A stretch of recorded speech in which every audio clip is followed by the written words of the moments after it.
அம்மனுக்கு அன்பு ஒன்றே நீதி. ஜாதி என்ன ஜாதி, அம்மனுக்கு அன்பு ஒன்றே நீதி.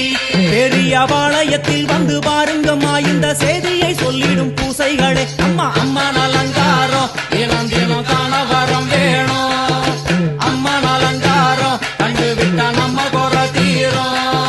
காற்று மழை வீச வெக்காளிக்கு கூரை இல்லை வாழ என்று பல சொல்லுவார், அவர் ஒரு உண்மையை தான் அறியார். கோயில் உள்ளம் அதில் கூரை, எங்கள் மனம் குறையின்றி வெக்காளி வாழ்ந்திருக்கார். அம்மன் அலங்காரம் தினம் தினம் காண வரம் வேணும். அம்மன் அலங்காரம் கண்டு விட்டா நம்ம குறை தீரும். ஆதி சிவனாரின் ஆட்டத்துக்கு ஈடு கொடுத்தாளே, ஆடும் சிவனாரின் ஆட்டத்துக்கு சக்தி